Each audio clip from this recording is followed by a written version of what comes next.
For watching on demand. Please do not try to vote or enter any competition or other interactivity in this programme, as it may not count and you may still be charged.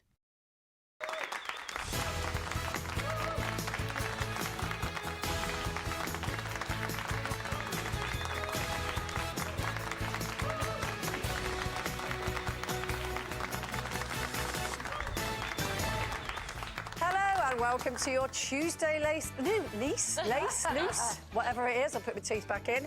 Loose Women, and putting the world to rights for one whole hour. Alongside me, Jane Moore, dressed as highlighter pen blue. We have Janet Street Porter in highlighter orange, Denise Welsh in highlighter green, and Frankie Bridge, quite honestly, letting the side down. No one actually no one told me. We've got loads coming up on today's show, including after the death of Boris Johnson's mum. We're asking if you can ever truly get over losing a parent. And it's a subject that's dividing the nation. Is it okay to serve crisps at a dinner party? Are Monster Munch an acceptable starter? I hope so. They're my absolute favourite. Also, Corrie legends... It was me. All of it. Everything was me. You've done nothing wrong. You hear me? Nothing. What was I thinking? Corrie legends Jenny McAlpine and Alan Halsall are joining us to give all the goss on the affair that has rocked the Rovers. Fizz and Tyrone may have got it on behind Alina's back, but are they getting back together? Find out at 1. Now, it was announced yesterday that the UK's chief medical officers have recommended a single dose of the Pfizer vaccine for all 12 to 15-year-olds. The rollout of the jab will begin next week in England, and parental consent will be sought for the schools-based vaccination programme. But is that something that you're comfortable with, Janet? I think it's pretty finely balanced because they haven't made a very strong case in either direction. But when you consider that at the moment, if 5 pupils test or members of staff test positive for COVID in a school within a 10-day period, the school has then to implement stricter guidelines. And I just think we need to make the chances of that happening so much less. And if this goes in the right direction and offers, you know, a little bit more protection for children, I think that's good. Yeah. The other thing that bothers me is obviously 12 to 15-year-olds, can they make their own mind up? We're saying that parental consent will be sought, but if it's not given, and the child, the teenager does want to be vaccinated, then a doctor will rule whether they're medically competent. And I think I'm comfortable with that too. And I noticed that Ian Duncan Smith has been saying, oh, well, it's going to lead to all sorts of family rows and so on, and it's very divisive. But I think we have to allow young people to make their own decision about this. And if they don't want the vaccine, fair enough. But if they do, they should be allowed to have it. I mean, I think your point about the schools is right, because there's, in the papers today, there's a story about a whole school closing down because of the number of kids that have got COVID. And so much disruption to education. It's kind of, they do have to sort of do something, I think, to get them all back in the classroom. I want to say as well, I am vaccinated and I am pro-vaccine because of certain views that I'm quite outspoken about a lot of things. Some people think that I am not. I am very pro-vaccine. I am very proud of the vaccine rollout. However, what is bugging me about this situation is yesterday it was announced that for children's mental health, they will be allowing vaccination for 12 to 15-year-olds. Now, that really made my blood pressure go up, because we have been subjected in this country and worldwide, but particularly in this country, according to other people who've spent time overseas, to 18 months of psychological warfare by the government and by the media, which is endless. Right. I was with the police last night on a completely separate thing.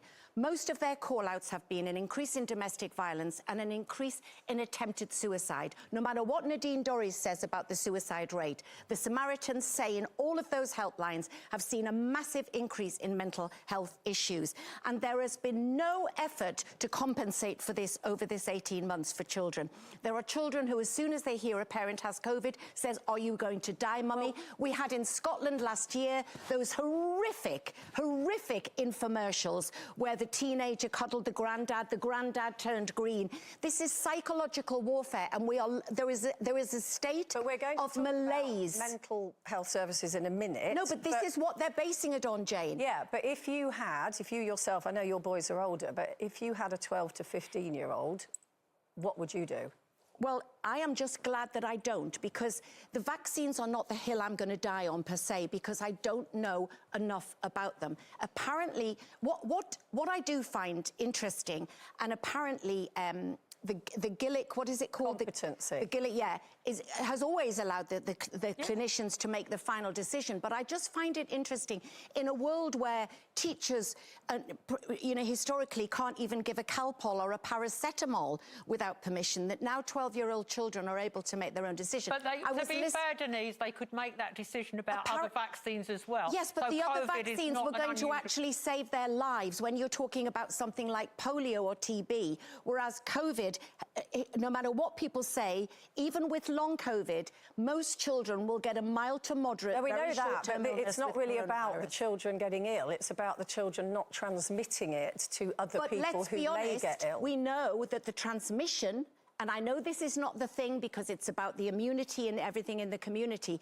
but I do not believe that by children being jabbed, because I know 7 people who have COVID now, and they are all double vaccinated. Well, look here. So new research has found that double vaccinated people are 3 times less likely than unvaccinated people to test positive for coronavirus. Well, it's difficult to say, isn't it? Because we're obviously and it reduces the chance of passing the virus on by 40 I to 60%. don't think children should be saving our lives. They're not saving our lives, but they are making it slightly easier for them to be taught without wearing masks, without being put back in bubbles. And I do think but with they the didn't care last year, in schools, Janet, about it. Yes, I know, but we are where we are now. And I think other countries have given the vaccine to 12-year-olds, 12 to 15-year-olds.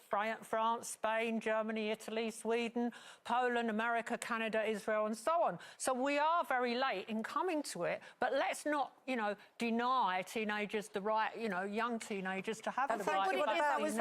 I was listening to some 15-year-olds today, and they haven't got enough information to make the choices. Let's just let Frankie. So, Frankie, you've got 2 young boys, obviously, who it's not an issue at the minute, but when they're 12, what?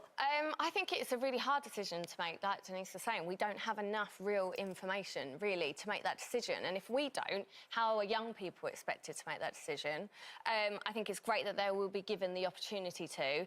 And with regards to mental health, I agree with everything you're saying. But then equally, what you were saying, Janet, this is an opportunity to help with their mental health if they do get vaccinated. Hopefully, then they will be in school more. They will be able to do all the things they want to do and see each other more. But it's a really difficult one, and I'm really glad that I'm not. I think what's confused everybody is that the Joint Committee for Vaccine and Immunisation spoke out against children needing to be vaccinated, and then it was overruled by Chris Whitty. So I think, as a parent, that's what is confusing, that you have this board that is there specifically to advise with huge experts, and then it's overruled by other brilliant people like the chief medical officer. Yeah, but so you can science understand. Isn't a finite. Oh, they've ignored the science. But that's been with everything with COVID. Denise, obviously, you've been talking there about mental health crisis. Now, interestingly, in California, they've just put $20 million into a new network where you dial 988, and it's like a sort of a separate emergency service, if you like, for people with mental health issues, or maybe even just a mental health problem at that particular time. Is that something that you think would be a good thing over here? I mean, 20 million is a bit of a drop in the ocean, isn't it? It's just one state, obviously, but... Jane, I would welcome anything, because my soapbox is always about mental illness, just because it's a field, it's something I suffer from, and it's a field that I've been invested in to a degree for 32 years. But I would need much more proof of how that's going to work. When we're talking about, waiting lists of sometimes 18 months, by which time it's too late in many cases. But say, for example, you dial 999 now if you think you've broken your leg or whatever, you would dial a different number if you were, you know... Well, I don't see how that would work because there is there is very little emergency services within the NHS for mental health. It has always been the poor relation to physical health. Having just navigated the NHS with my dad for 7 months, there is so much wrong with the system. If you criticise it, you're blamed for criticising the nurses and doctors on the shop floor, which it's not, it's the system. And as I say, that's for physical health. Mental health is way, way down. So I would welcome anything, but as many local authorities, as we were talking about earlier, Janet, have reduced their mental health monies, how would this be possible? See, at the moment, local authorities fund charities which are dealing with addiction and mental health issues. And over the last year and a half, they've radically cut that funding. And we read in the paper today that the NHS is 50,000 doctors short. So all the money we are now going to give to the NHS will be used up in trying to raise staffing levels, as Denise says, in the physical health sector. I mean, I'm concerned that if this was rolled out in this country, in America, they're rolling it out in California, they're going to give it a go. But anything like that in this country couldn't be done on a local level because we've seen what's happened with councils funding other services. It just would vary so wildly from Essex to Cornwall and depending on which part of the country you live in. Exactly, and us toothless northerners would probably get nailed. Yeah, well... Frankie, you've spoken a lot about your mental health in the past. Is that something you think might have helped you, having like a sort of a separate service, a separate number to call? I think it's definitely something that's needed. Whether or not I think they'll actually be able to make it work is another thing. But I think it's a great idea on paper. If they can make it happen, if they can fund it, you know, at the minute, like Denise said, you've got to wait so long for therapy. I've had friends that have either been put on a waiting list and never seen a therapist, or they just get whacked on some sort of antidepressant that they probably didn't need. So it's not working. It's definitely too far down the chain. And sometimes young people do need antidepressants, but they're not being able to access the appointments for them Well, it all comes back to the lack of GP face-to-face appointments, doesn't it? So imagine at the moment you have, you know, you're feeling really depressed, you really need help. What do? You have to go on your local GP's website, navigate that, put in all your password and everything else. No, the GP thing is such a postcode lottery because mine have been brilliant, but some people can't access them. I mean, the scheme in California is very much in its infancy. It's like a start-up, so they would obviously put more money into it. I think if they could make it work, it would be amazing. But I think over here it's going to take billions. And just the fact that we're talking about it now is also great, isn't it? At least it will take billions, but also it would free up, because a lot of what we know about the police and the ambulance services is that so much of their time is taken up dealing with people with mental health issues. OK, well, still to come today, we'll be debating, is it OK for a man to ever call a woman love? And in just a moment, following the death of Boris Johnson's mum, do you ever get over losing a parent? We'll be talking about that after this.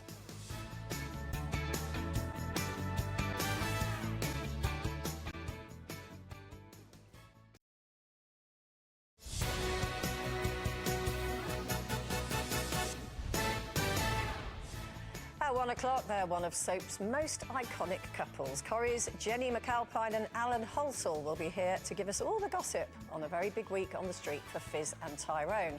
And hurrah! Retro crisps are making a comeback.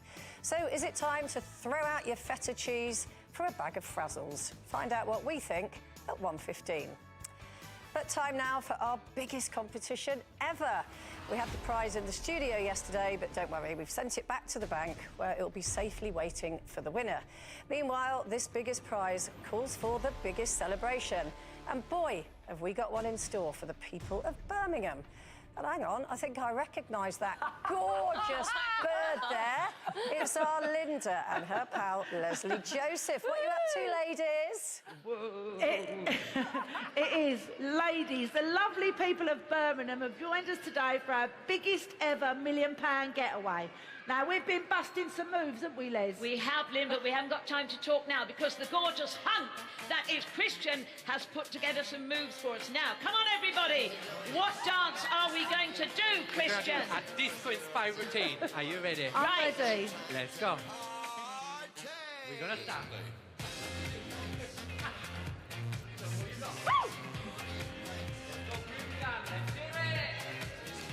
I'll leave you to it, Les. OK, darling. I'm going to go and talk about the competition. Right, we have got a £1 million giveaway. Now, you can either take the £1 million at one go, or you can have £10,000 a month for the next 10 years. Now, my lovely lady over here, what would you do? Oh, I'd have the £10,000 for 10 years, and I think I'd go on holiday to Dubai. Oh, where would you go to? Dubai? Yeah. And who would you take with you? I'd take you with me. Would you like to come? That's the right answer. Yep, Buy we one, will get go. one free. Yeah. What would you do, Les? Take the £1 million! And what would everyone else do? Take the £1 million. Right. Here are our details for our biggest ever cash getaway. £1 million. For your chance to make that £1 million decision, text cash to 82248. Text costs £2 plus one standard network rate message. Go to the website. Entries cost £2. Call 09068 782248. Calls cost £2 plus your network access charge. Or post your name and phone number to CD 37 PO Box 7558 Derby DE10NQ. Entrance must be 18 or over. Lines close on Friday the 22nd of October at 4 p.m. Good luck. Now, as you may have seen, Boris Johnson's mother, Charlotte, has died aged 79. A notice in the Times says she died suddenly and peacefully at St Mary's Hospital in West London. Boris once described his mother as the supreme authority in the family. So, do you ever get over losing your mum? Denise, what about you? No, I don't think you ever do. It was 9 years ago now that we lost Mum, and there isn't a day goes by that I don't think about her. But I have such wonderful memories of our time together, and I think it very much depends under what circumstances your mum dies. I always say my mum lived with cancer for 20 years and was dying of cancer for a month, because when the end happened, if you remember, it was quite quick. But she was surrounded by people from Macmillan, she was surrounded by us. So that was the way she wanted to go, and she passed peacefully. So I'm at peace with how she went. The period of lucidity she had when Matty and Louis and the kids came there, it was almost as if she knew what was happening. You obviously felt you had time to say what you wanted to say. I can talk about my mum dying today without crying, but there'll be some times that I'm just shopping and I'll get a smell of perfume, or there'll be a song comes out in, or sometimes nothing, and I just get overwhelmed, and then I can be in racking sobs about it. But your life is never quite the same, and there's been many times over the last 2 years that it never goes, that feeling of wanting to pick up your phone. And I'm 63 and I still want my mum sometimes. I mean, a lot of people watching this will feel exactly the same way as you, but also a lot of people won't have had that relationship with their mum. And Janet, that's where I really admire you, because actually it's quite a taboo to say that you didn't get on with your mum. I didn't get on with my mum, but to deal with it, I couldn't really articulate that. I mean, we argued all the time. We spoke on the phone once a week, and it always ended with one of us slamming the phone down, and I used to dread Sunday evenings. They were the talk to mum hour, and then she'd ring up my sister and then the same thing would happen. And then in 2004, I wrote a book called Baggage, which was about my relationship with my mum and why I admired her, and the more I found out about her, the more I respected her.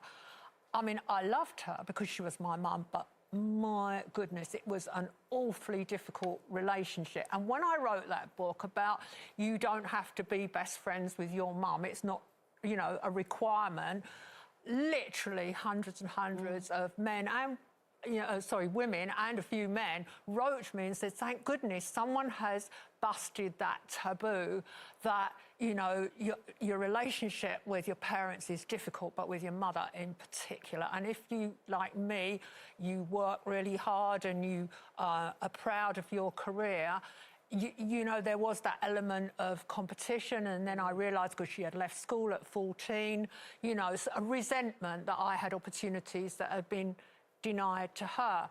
So, if I'm honest with you, I think about my mum, but I think just as much about my sister dying, which was also from cancer, but in a very unfortunate way and very uncomfortable for me and for my sister's husband, ghastly experience in every way.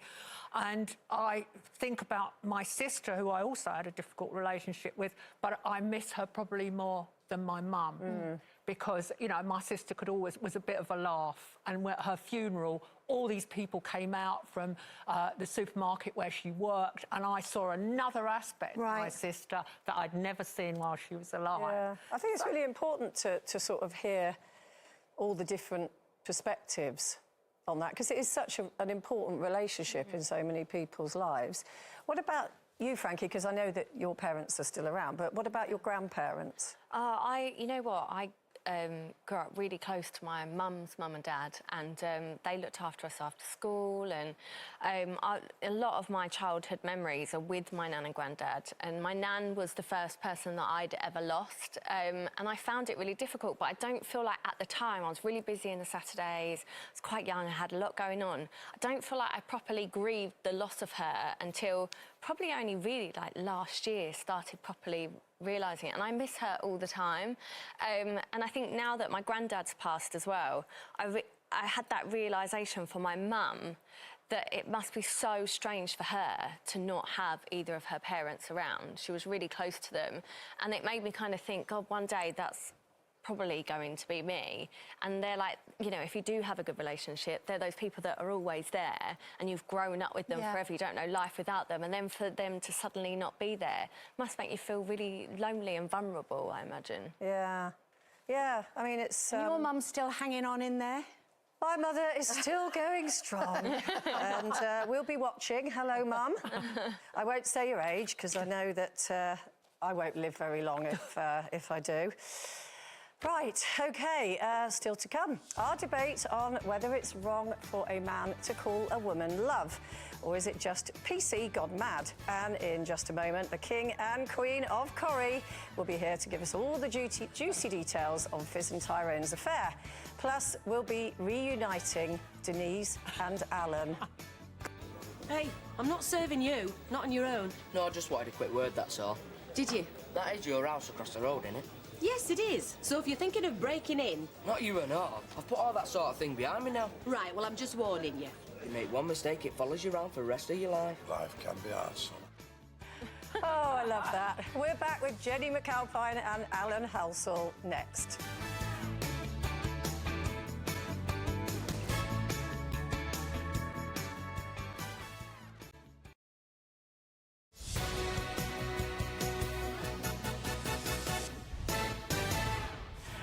Welcome back to your Tuesday Loose Women with Frankie Bridge, who's got the giggles, Denise Welsh and Janet Street-Porter. Coming up, Jenny McAlpine and Alan Halsall join us in just a minute. Plus, retro crisps are making a comeback. These are my absolute favourites. Yes, Monster Munch. And we're giving Janet her first ever taste of these little things at 1:15. Now, before we chat to Jenny and Alan, we need to talk about Janet's little cameo on Corrie last night. £2.97. Janet Street-Porter, eh? Says here she gets 3 cups out of 1 tea bag. That's a woman after my own heart. Oh, that's fantastic! What an honour. What an honour. What an honour. Did you say that you can get 3 cups? Yeah. Did you? Oh, OK. I did. We did something on the show about thriftiness, and I said that I actually reused my tin foil. I didn't go as far as washing my paper towels in the dishwasher, but I did say I got 3 cups out of every tea bag because they're too strong. Did you know you were going to be mentioned? No, it's just so fantastic. It is my second mention because I was in Porridge as somebody, but the cellmates had a debate about who they fancied, and I was mentioned as a bit of, back well, in it's the another day. level to be mentioned in a drama, isn't it? Because I think I've heard you mentioned loads on quiz show, like a quiz show question. Yeah. I think pretty much all of us on the panel Yeah, have it's been... exciting when you're a question on Articulate or something like that, isn't it? I get really excited. I was mentioned when I was... This sounds like name dropping, I suppose it is really. My godfather wrote the Lightly Lads and Porridge, Ian Lefrene, my dad's best friend, yeah.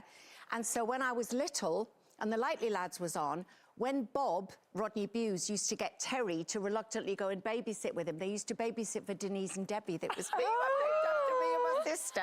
Exciting. What about you, Frankie? No, I think I've only been on like a quiz show question, but I'm always really keen to know whether they got it right or not, like just to see whether they actually know. And then the Saturdays have been on EastEnders in the background. But that's about, or in the cat. Yeah. I'm still available for casualty. I can be a dead body or something. The thing is, it's really funny when you're on television a lot, as you know, as we all are, and on a sort of daily talk show and different things.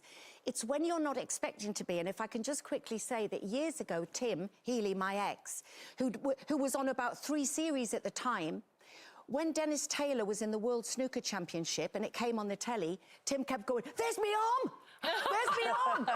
Look, as if he was never on the television. He was so excited about being an arm." Oh, right. Well, our guests today have both grown up on Corrie, spending over 20 years on the street. And in that time, Fiz and Tyrone have become one of the soap's most iconic couples. But now their on-off, on-again relationship finds them caught up in a messy love triangle. Don't be kind to me, Tyrone. It only makes it worse. I think I'm falling for you. Tell me the truth. Do you get butterflies? Does your heart go boom, boom, boom? Yeah. I love her, okay? The bistro. Oh. Maybe we should give Spidal a go. No, don't leave on our account. What'd you kick me for? Because you're ignoring me. Stop looking at them while we leave now. Right, sorry. Let's get married. You care about me. I know you do.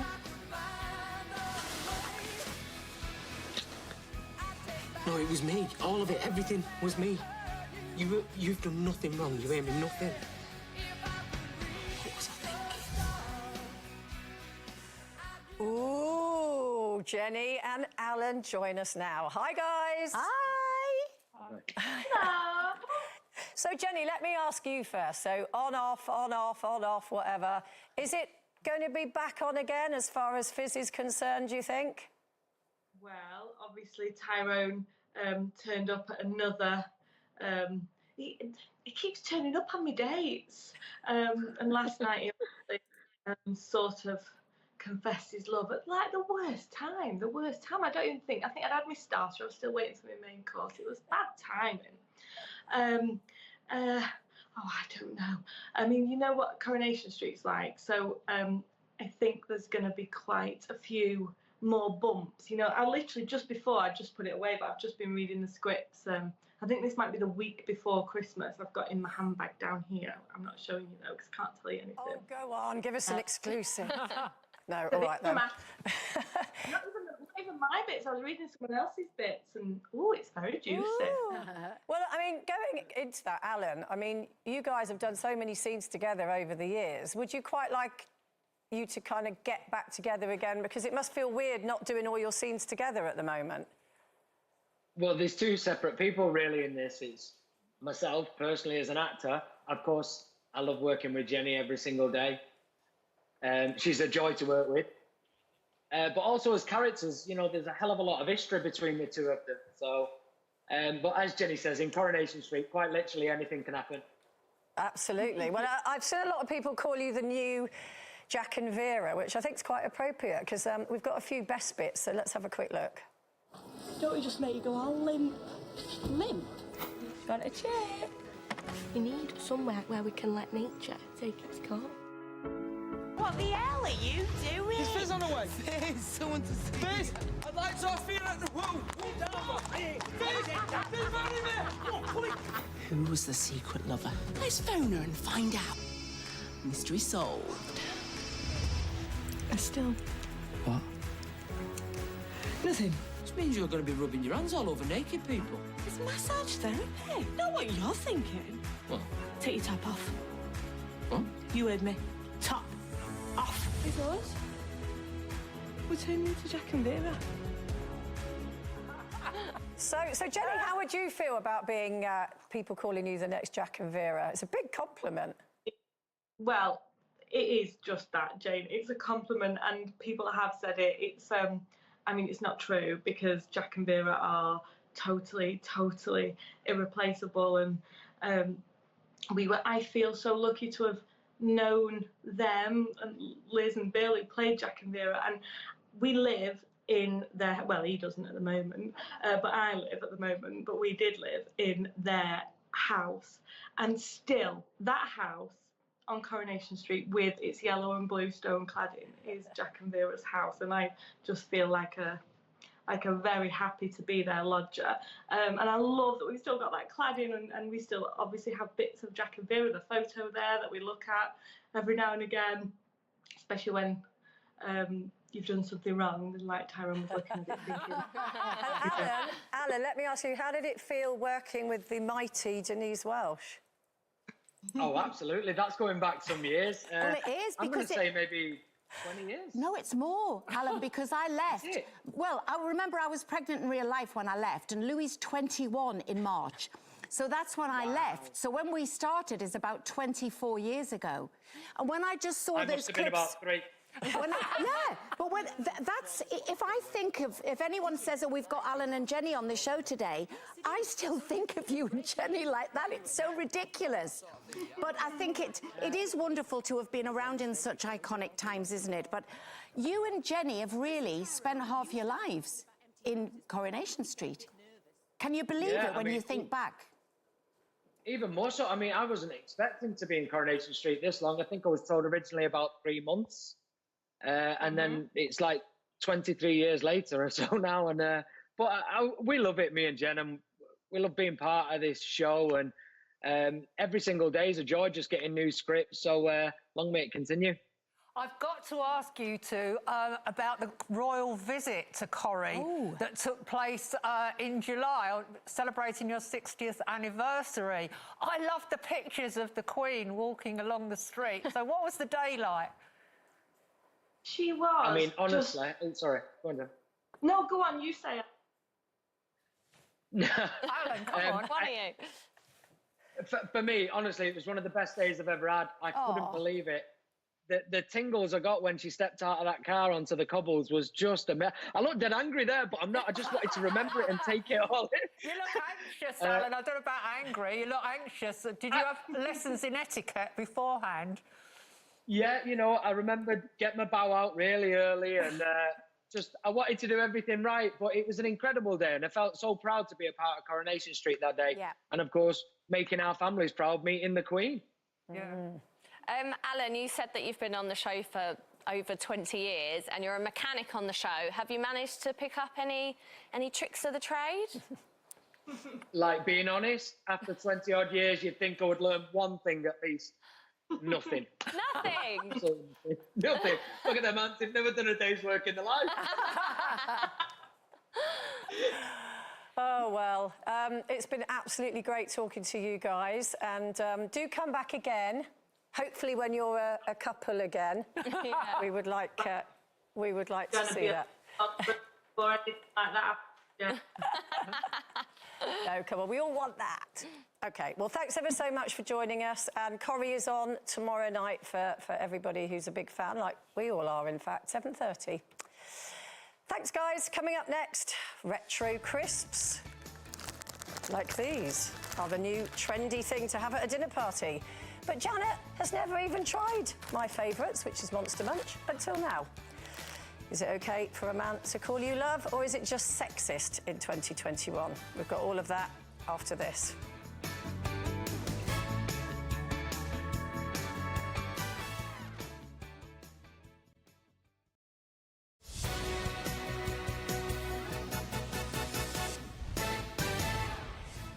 Great to see you again. Still to come, it's crunch time for Janet, as she'll be putting her taste buds to the test with a few retro snacks. But first, it's competition time, and it's the £1 million decision.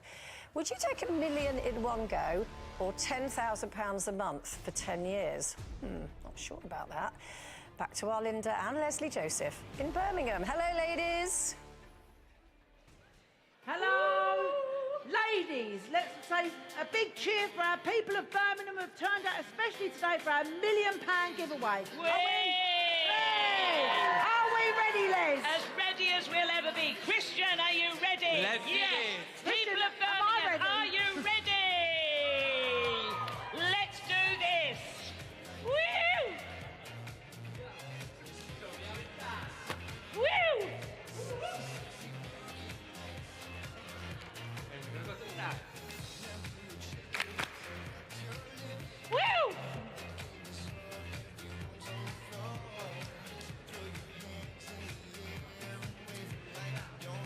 if you want to be so happy you're dancing in the street, you've got to enter our £1 million giveaway. You can have it all in one go, or you can take £10,000 a month for the next 10 years. Here are the details. Let's hear it from Birmingham. For your chance to make that £1 million decision, text cash to 82248. Text costs £2 plus one standard network rate message. Go to the website. Entries cost £2. Call 09068 782248. Calls cost £2 plus your network access charge. Or post your name and phone number to CD 37 PO Box 7558 Derby DE10NQ.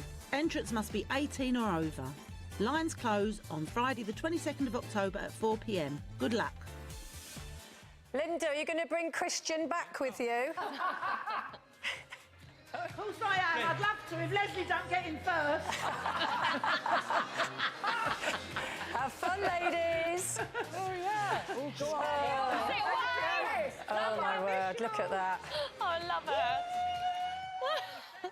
Now then, we're all fans of a retro crisp. Maybe you're crazy for Quavers, a fanatic for Frazzles, or, like me, mad about Monster Munch.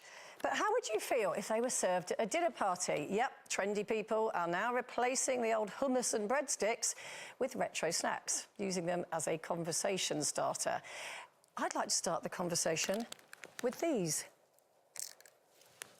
Oh, Janet, I can't believe you've never, ever, ever had a Monster Munch. When you were describing all those things earlier, you might as well have been talking in Urdu for me. Did you not have them at school? I certainly did not. They were like my favourite thing. Any of them. The furthest I go is a Twiglet. Well, we like firsts on this show, don't we? Yeah, we do. So under that cloche there is a Monster Munch. So come on, first taste. And it's the pickled onion flavour as well. Honestly, my from Master Chef to tasting crisps.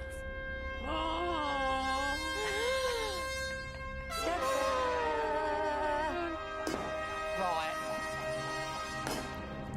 Can we have a close-up on Janet's face, please? Because this is going to be And be honest, Janet, if you like. Joy. What is that? A tempura prawn? It's a piece of polystyrene. It's a... What is it? It's a Oh, they're all different shapes. It's a monster's foot. Oh, they're good. Let's have another bite. Oh, what's that aftertaste? It's like salt and vinegar all in one piece of very... It's pickled onion. Oh, no, I pickle my own onions. I don't want them in a bag like that. I think you're the only one that does like a proper dinner party. See, I don't do proper dinner parties. I have like fish and chip parties, or so these Fish would and go. chip party? You mean you have a takeaway? Oh, I have a takeaway. Yeah, takeaway let's fish call and it. chip. Let's not call it a dinner party. No, it isn't it's a dinner takeaway. No, it isn't a dinner party. But I love. Well, we were talking. We love the old. You won't remember, Frankie, but you used to get crisps with a little bag. Was it Tudor? A little bag of salted. Yeah. Yeah, the blue They paper. then reinvented them as something I've had else. the reinvented one. Yeah, but these were like, it was so exciting when you got the... These are my double favourite. I find it impossible. I could eat about 10 bags of them. The beefy big hoops, delicious. I also like the French fries. You know, the really vinegary ones And as also well. This is cheesy. stuck to my hands. Yeah, they're quite... I'm not very happy about that. Janet, would you like... So I'm going to have to get pickled onion on my jeans. Had to get rid Janet, of... would you like a beefy big hoop? No, I most definitely would not. Vegetarian crisp is the furthest I'll go. Frankie? Yeah, I do love crisps, and I always find that because I was the first to have kids out of all of my friends, every time they come around my house, the first thing they do was raid my cupboards for Pombes, which are like the most plain crisp, but all of my friends would be like, oh, they're not really... got They haven't Pombes. got enough kind of like... whatever it is in them. Right, me, guys. because they're obviously Shun in my I'm such a favourite snob that I actually serve a cheese course at my house. You're so out of date, Janet. Anyway, moving swiftly on. An employment judge has ruled that while it's OK to call a male colleague mate or pal, it's actually demeaning and infantilising to call a female colleague love or honey. Denise Hunn, what do you reckon? She's got a mouthful of polystyrene She's bits. paralysed. Lovely. Listen, I think...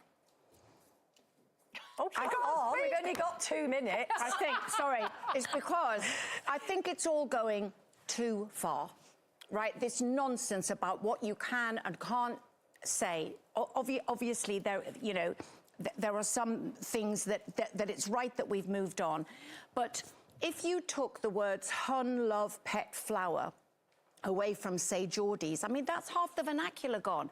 You know, you've got people that I know and love, and that would be their personality completely reduced. There are ways of saying things as well that are lovely and friendly, and there are some things that you can say which are patronising. So it depends on what circles you're in and who's saying it. I would hate a taxi driver not to call me...